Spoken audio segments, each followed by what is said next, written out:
So welcome to my RPG Hype video for 2023, the rest of 2023, all the RPGs that I am personally looking forward to. And there's a heck of a lot coming out, and I'm going to talk about how intense it is that so many RPGs are coming out in one year. We'll always remember this year. It's absolutely ridiculous. I mean, we already had Octopath Traveler 2 come out, great game. Never mind all the rest of the games that aren't RPGs that have just come out. Crazy year.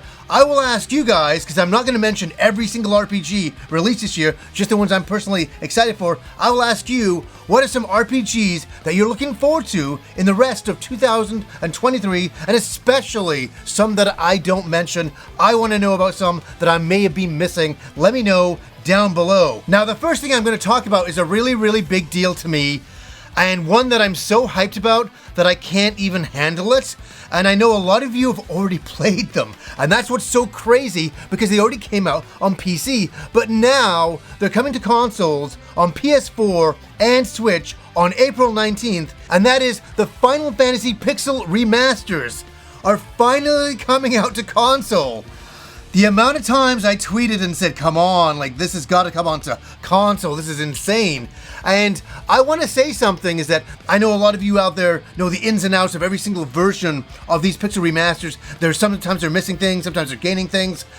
I haven't played any of these remasters, so I'm very excited. I played all of the original games on the original consoles as they came out over here, and I really loved them and enjoyed them quite a lot. So it's going to be a fascinating experience for me to sit down and go, oh, I can play Final Fantasy V, like remastered, that's cool, or Final Fantasy VI, or go back and play the first game. Those games are a big deal to me and my childhood, and I'm so excited that they're finally coming out. And I originally went on to, obviously Square Enix site to order a copy, a physical copy, but they sold out, and that was a complete cluster of disaster. And so I didn't get anything from there, but I ended up getting a Switch version from Play Asia, and then I think maybe there's a North American version that's coming out as well. I haven't looked into it, but I am going to look into it because I'm really excited to play these games, and I'm looking forward to talking to you guys about them when I do. What do you guys think of these remasters? I know there's been a lot of changes. Sometimes people are upset about them. Let me know down below. Okay, hold on. The next one is not an RPG. It's a strategy game, but it's so dear to my heart, and that is Advance Wars. It's finally coming out to the Nintendo Switch, the reboot 1 and 2.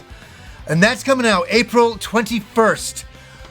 We've been waiting over a year plus for this game. I remember thinking back a year back going, oh man, are they ever going to release this? And nope, it's been a year later, and it's finally coming out. And this is a game that means a lot to me. It's a game I played on the Game Boy Advance when that first came out, and I just loved the art style. I love the cartoonness of it. I like the strategy of it, and I thought it was really good, and I'm really looking forward to a new generation of kids and people, adults, to play this game. Whoever you are, you get to play Advance Wars, and it's one of those strategy games that I think is really perfect because it kind of holds your hand and walks you through it, and then it gets really insane near the end. And had a lot of fun playing all of them. I have all of the games, and when I go to talk about the game, when it finally gets released, I'll show all the games, and we'll talk about a lot of the things from the past and all that. But are you guys excited about that? I know it's not an RPG, but it's kind of somewhat in the category over here, and I had to mention it because I'm kind of hyped about it. Okay, Live Alive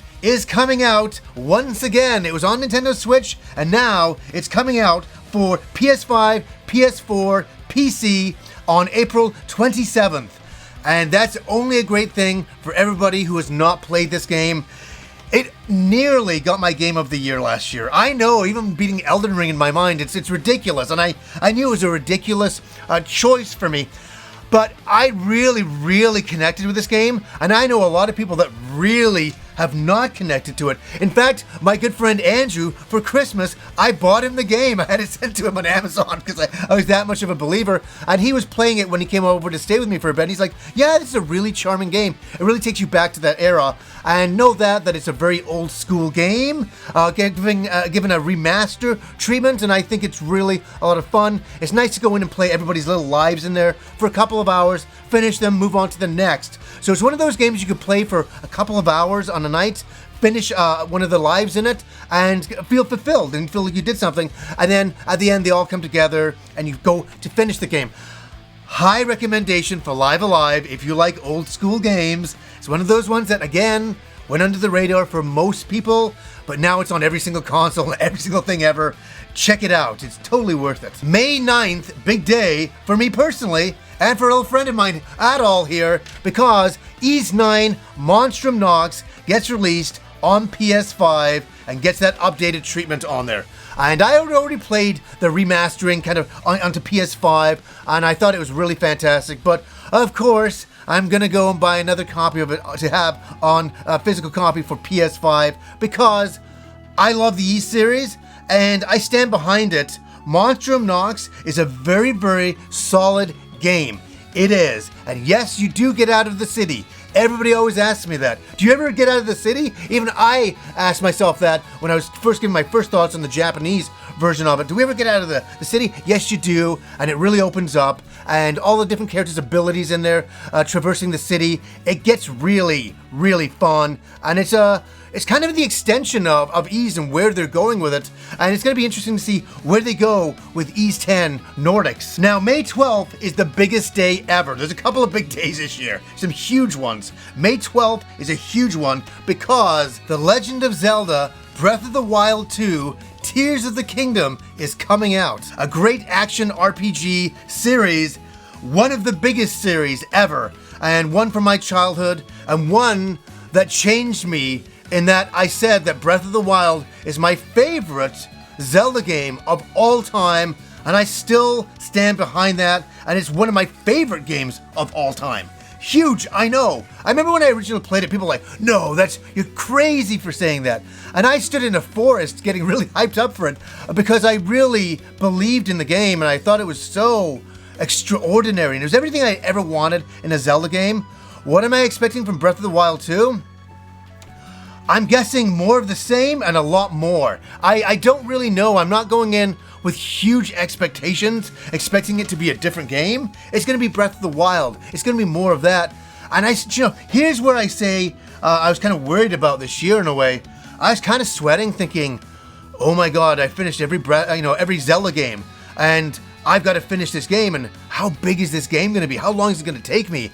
And I'm excited about it, but also at the same time, I'm like, this is a huge commitment of my time, because once I get into something, I'm in. Like, even with Breath of the Wild, I remember at one point going, oh my God, what have I got myself into? This game is so massive, and I could never see the end. I could never see the end of the tunnel, because it just felt like it was so overwhelmed. And once I finished Breath of the Wild, I was like, yeah, that was damn awesome. So Breath of the Wild 2, I know it's an action RPG-esque game, but my God, it's a huge game for this year. One of the biggest, and one that I'm super hyped about. So what do you guys think about that game, that little game? Are you guys hyped about it? Let me know down below for sure. Okay, June 6th, something very fascinating is happening here. Something really interesting. Kim is going to play a certain game. And we've never talked about this game on the channel, but it's one back in the day that me and Kim would play quite a bit. We play the original Diablo games, and we love them. And my God, I remember so many late nights I was playing with her, and I was falling asleep because I had to get up for work so early in the morning back then. I was like, oh my God, it's so crazy. And but we spent so many late nights playing Diablo. And yes, am I going to play Diablo with Kim? Probably a little bit, but she and her best friend are going to play Diablo 4 together when it gets released. And Kim's already asked me, oh, what systems it's on, where can I play it, how do I do it? So, she's really fascinated because she's never really played an online game with her friends. So that's a kind of a new thing for her. And so she's already started the hype train about this, and she's talking about it all the time. So Kim really, I want to say this, Kim really, really loved Diablo. She thought it was so awesome. For me, I'm just pressing the button over and over and over, my, type of thing. And I do enjoy the games, but Kim really liked it. Okay, June 2nd, another really tiny game gets released that nobody's gonna care about. Final Fantasy XVI is coming out. The biggest hyped RPG of the entire year. And my god, it's only a month after Zelda gets dropped. We get a new Final Fantasy game in the series. It's been a while since 2016 and Final Fantasy 15. And I know Final Fantasy 15 kind of rubbed everybody the wrong way, and some people loved it, some people didn't like it. I enjoyed the world setting. I did enjoy the world setting. I got kind of used to the characters, and then I kind of went with it. And I finished the game, and I was like, oh, that's fun, and all of that. What am I expecting from Final Fantasy 16? You know what's really great about this? I have no idea. Do you know why? Because I've not watched a single new trailer on this game talking about anything. And I know the combat, with Final Fantasy 15 it did it. It was going action RPG there, not turn-based the same. I know it was pseudo turn-based, but more action. Let's get real here. And so I know it's gone this direction. I've come to accept that this is the way they're going with all these series. They're kind of just doing the Kingdom Hearts kind of battling going on. I'm making it more accessible. And I think that's what happened with Final Fantasy 15. They made it more accessible, and by doing so, a lot of hardcore fans are like, type of thing. I was just one to accept it and go with it, because I'm like, this is the Final Fantasy they're doing now. I either kind of don't stop playing Final Fantasy, or I kind of go with it. I kind of went with it. And Final Fantasy 16, though, from what I have seen of the past trailers, and I'll be putting a trailer in here, try not to look at it as I lay down all the footage for it, but it's one of my most hyped games of the year. I can't believe that in a year we're getting a Final Fantasy game. Remember when that was a big deal? When a Final Fantasy game was the biggest deal in the history of the world? I'd wait years and go, oh my god, when's the next Final Fantasy coming out? And it's here. And I feel there's a lot of hype. I'm hyped, but it's not really, people are not going crazy about it. People, I think it's going to be a big seller, but the word in the streets is not very big. People aren't writing to me going, oh my god, Final Fantasy 16, or let's go, oh my god, I'm losing my mind. Nobody's really saying that. Everybody's like, yep, I'm buying that game and playing it. That's kind of all I'm getting from there. Are you guys excited about Final Fantasy 16? Yeah, that little RPG game coming out this year. Crazy. Okay, August 29th. A small game is coming out. It's kind of a smaller game. It's not like the Final Fantasy 16s or the big Breath of the Wild 2s going on there. It's not that. It is Sea of Stars. And let me say something. I know there's a demo out, and I'm doing this a lot now. I'm staying away from demos and some things if I can. Especially, I really want to review that game. And I really want to go through it as much as I possibly can to review it. The full game. So I'm looking forward to Sea of Stars. It's a beautiful throwback to old RPG pixel games. And yes, we get that with Octopath Traveler 2, and Octopath Traveler 2 looks really gorgeous, but there's some kind of cartoony thing going on with Sea of Stars that just gives me that kind of like comfort zone feeling, and I just am automatically attracted to the game, and I'm like, yeah, me and this game are going to be friends and all that. And I've heard a lot of people play the demo and loved it, and so that gives us a lot of hype towards that. And I want to bring some light to that one, because it shows that these people really cared about this project. You can really tell they cared about this game they worked on, and I definitely want to be there to support it, because it definitely has that old school look to me and throwback to my youth. Okay, the next two games are such a strange mixed bag for me. On one hand, I'm super hyped for them, and then on another hand, I'm kind of like, I don't know if they'll work out, if how they will be. The first one is Baldur's Gate 3, and that's coming on a PS5 and PC on August 31st. And I look at it and I'm like, it looks okay, it looks cool, and there's a part of myself that's like, yeah, this is awesome. And there's a part of myself that's like, no, I'm kind of on the fence with it too, but I want to play it. I'm in that zone. You know how that kind of is. I'm a bit like lukewarm on it in a way, but there's this thing that says, yeah, you like it, John, like give it a shot. So I don't know what to think of Baldur's Gate 3. What do you guys think of that one? I mean, I will read the comments, by the way, I always do. to see what people are saying about Baldur's Gate 3. I haven't really read into it too much. I haven't found out like if there's some early previews or anything like that, what people are thinking. I don't know anything really about it, and I think that's what's kind of intriguing. So anyways, we get to the last game, Starfield, coming out on Xbox this year. This is the big game by Bethesda, the big open world RPG in space, in the universe. And whenever I hear that, I get that old feeling of No Man's Sky. You know, remember when the hype on that game was so massive, and then everybody went to play it and they were like, oh, it's not quite what we thought it would be. That's what I'm worried about Starfield. I hate the big promises. I'd rather have a small game in a small galaxy with really fleshed out worlds that are handcrafted and all of that, rather than thousands of worlds to go to. I don't like that, to be honest with you. It usually is a bit of a failure for me. I remember we did that in Mass Effect at one point, like mining different planets. I really didn't like that aspect. So, I don't know. On one hand, the graphics seem really good, and I just think that it's so ambitious that it's a setup for a cyberpunk fiasco. And listen, I'm not a hater by any stretch of the imagination. I just got a weird feeling about this game. Like, it's too big in scope, and I worry about things like this. I worry about it because, like, Cyberpunk, I was so hyped for years, and then when I went to finally play the game, it was a massive disaster. And even I look for the real positive in everything. Even I was like, oh no, this game is broken.